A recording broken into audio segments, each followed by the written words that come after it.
Assalamualaikum warahmatullahi wabarakatuh. Perkenalkan, nama saya Marsanda Agas dengan NPM 0227231111. Pada kesempatan kali ini saya akan membahas materi mengenai eliminasi laba belum terrealisasi, di mana ini menjadi pemenuhan tugas mata kuliah akuntansi keuangan lanjutan 2. Jadi materi ini penting karena biasanya dalam perusahaan satu grup itu biasanya mereka melakukan transaksi antar perusahaan yang menimbulkan laba yang sebenarnya itu belum dianggap sebagai laba bagi perusahaan secara keseluruhan. Di latar belakang ini, transaksi antar perusahaan dalam grup dapat menghasilkan laba internal. Kemudian laba tersebut belum dianggap terrealisasi jika aset belum dijual ke pihak eksternal. Nah, yang ketiga ini diperlukan eliminasi dalam laporan keuangan konsolidasi. Nah, artinya bahwa dalam satu grup perusahaan itu, misalnya perusahaan induk dan anak perusahaan itu, sering terjadi transaksi jual beli antar perusahaan tersebut. Ketika transaksi terjadi, perusahaan akan mencatat laba, namun dari sudut pandang grup, laba tersebut belum benar-benar diperoleh karena barang atau aset masih dalam lingkungan atau internal grup. Oleh karena itu diperlukan proses eliminasi agar laporan keuangan itu tidak menunjukkan laba yang berlebihan. Nah, jadi kenapa kita perlu mengeliminasi dulu sebelum menyusun laporan keuangan konsolidasian? Nah, tujuan eliminasi ini sendiri adalah agar laporan keuangan ini tidak memperlihatkan atau tidak menunjukkan laba yang seharusnya tidak atau belum diperoleh sebuah grup atau diperoleh grup perusahaan. Jadi agar laporan keuangan konsolidasian ini tidak menunjukkan atau memperlihatkan laba yang sebenarnya belum diperoleh grup perusahaan. Nah, dalam konsolidasian, induk dan anak ini diakui sebagai satu kesatuan ekonomi, sehingga transaksi internal yang terjadi antara induk dan anak ini tidak diakui sebagai penambahan laba. Jadi kita harus perlu mengeliminasi sebelum menyusun laporan keuangan konsolidasian. Di satu kesatuan ekonomi sebenarnya apa? Di dalam laporan keuangan konsolidasi, sebuah perusahaan atau seluruh perusahaan dalam grup itu dianggap sebagai satu entitas ekonomi. Oleh karena itu, jadi transaksi yang terjadi antara anggota grup dianggap sebagai transaksi yang terjadi di lingkungan internal, sehingga bukan transaksi yang menghasilkan atau menambah laba bagi grup secara keseluruhan. Nah, kemudian di slide ketiga ini ada pengertian laba sebelum atau pengertian laba belum terrealisasi. Nah, yang pertama, laba dari transaksi intragrup. Yang kedua, diakui oleh penjual tetapi belum direalisasi oleh grup. Yang ketiga, harus dieliminasi dalam konsolidasi.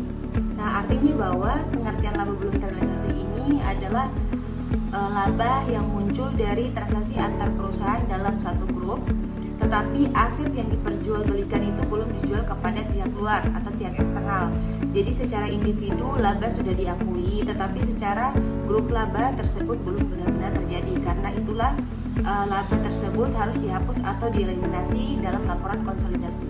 Nah, jadi kenapa atau kapan sih laba itu dia menjadi terrealisasi? Nah, jawabannya adalah laba baru dianggap atau terrealisasi itu ketika barang atau aset itu dijual ke pihak luar dan transaksi yang terjadi antara intergrup itu konsolidasian tidak mengakui itu karena terjadi dalam internal grup.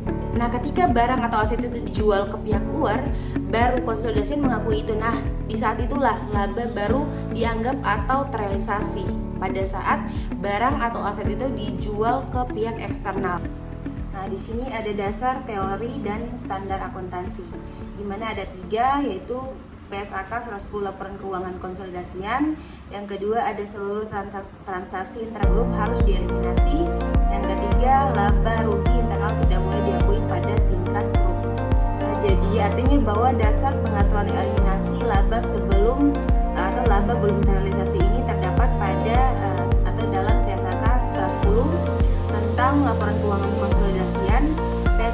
PSAK ini dia mengatur bahwa seluruh transaksi, saldo, pendapatan, beban, serta keuntungan dan kerugian yang terjadi antara entitas dalam grup sendiri itu harus dieliminasi dulu agar laporan keuangan itu dia menggambarkan kondisi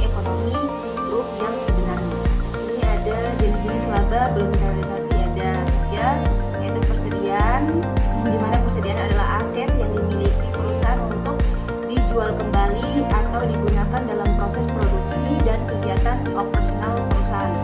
Yang kedua, aset tetap, yaitu aset berwujud yang dimiliki perusahaan untuk digunakan dalam kegiatan operasional, tidak untuk dijual kembali dan memiliki masa manfaat lebih dari 1 periode akuntansi.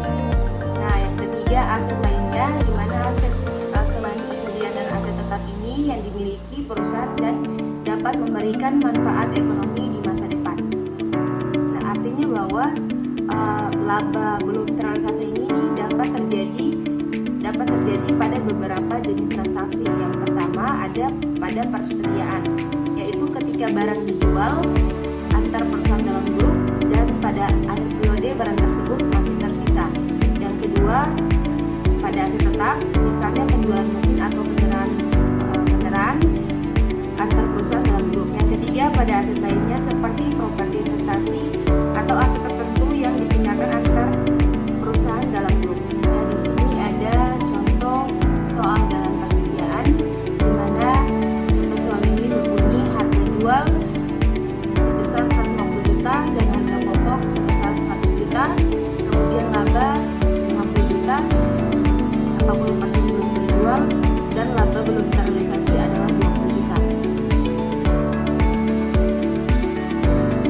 Jurnal eliminasi persediaan, laba ditahan atau penjualan sebesar 20 juta berada di debit dan persediaan sebesar 20 juta berada di kredit. Nah, jadi misalnya perusahaan induk itu dia menjual barang kepada anak perusahaan dengan harga 150 juta. Kemudian harga pokok barang tersebut sebesar 100 juta, sehingga laba yang diperoleh sebesar 50 juta. Namun pada akhir tahun ternyata 60% barang tersebut belum dijual kepada pihak luar atau pihak eksternal. Karena masih berada dalam grup, maka sebagian laba tersebut itu dia belum dapat dianggap karena belum dapat dianggap sebagai laba grup. Nah, perhitungannya adalah 50% dikali 50 juta sehingga diperoleh laba belum terrealisasi sebesar 20 juta. Nah, jadi untuk menghilangkan laba yang belum terrealisasi tadi, dibuatlah jurnal eliminasi. Nah, jurnal eliminasi untuk persediaan adalah debit laba ditahan atau akun yang terkait dengan laba sebesar 20 juta berada di debit, dan kredit persediaan sebesar 20 juta. Nah, tujuannya adalah untuk mengurangi laba yang sebelumnya diakui dan menyesuaikan nilai persediaan agar tidak terlalu tinggi. Nah, contoh berikutnya juga ada di sini, ada contoh aset tetap. Contoh berikutnya adalah aset tetap. Nah, misalnya anak perusahaan dia menjual mesin kepada induk dengan harga 120 juta. Sedangkan nilai buku mesin tersebut hanya 90 juta.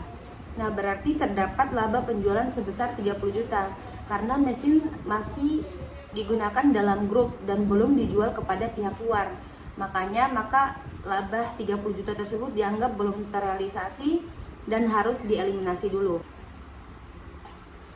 Kemudian ada jurnal eliminasi untuk aset tetap tadi. Nah, untuk menghapus laba tersebut, dibuatlah jurnal eliminasi dengan mendebit keuntungan penjualan aset sebesar 30 juta dan mengkredit aset tetap sebesar 30 juta.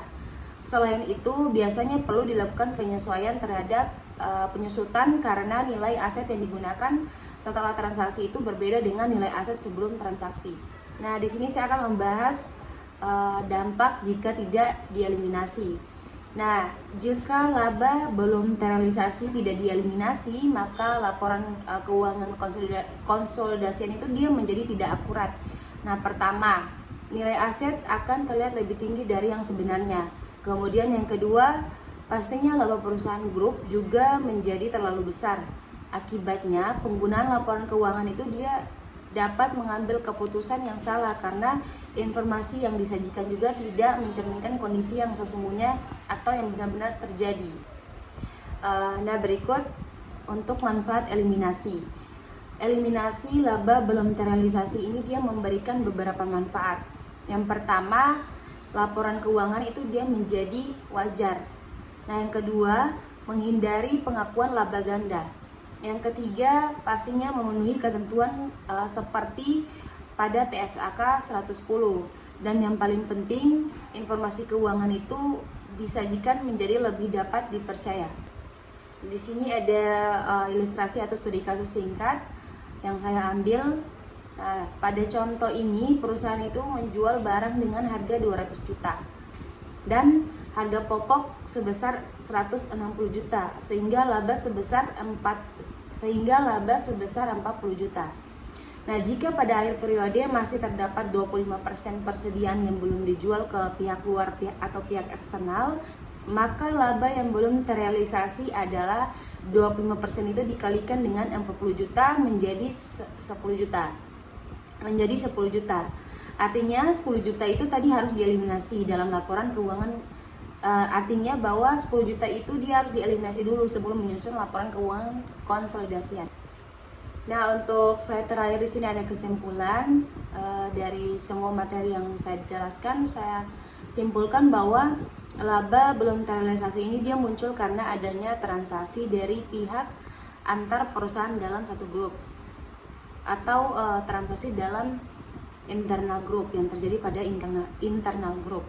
Nah, walaupun laba sudah dicatat oleh perusahaan penjual, laba tersebut belum dianggap sebagai laba grup apabila aset itu masih berada dalam grup. Oleh karena itu diperlukan eliminasi dalam laporan keuangan konsolidasian agar informasi yang disajikan lebih akurat, kemudian wajar dan sesuai dengan aturan pada PSAK 110. Mungkin sekian pemaparan materi saya mengenai eliminasi laba belum terrealisasi. Di sini dapat kita lihat bahwa dari materi yang telah disampaikan dapat dilihat bahwa eliminasi laba belum terrealisasi ini dia sangat penting untuk memastikan laporan keuangan pada perusahaan dalam satu grup itu dia benar-benar mencerminkan keuangan yang sesungguhnya atau ya secara wajar atau yang benar-benar secara jujur sesungguhnya dan pastinya sesuai dengan standar akuntansi yang berlaku. Sekian dari saya, lebih dan kurangnya saya mohon maaf. Assalamualaikum warahmatullahi wabarakatuh.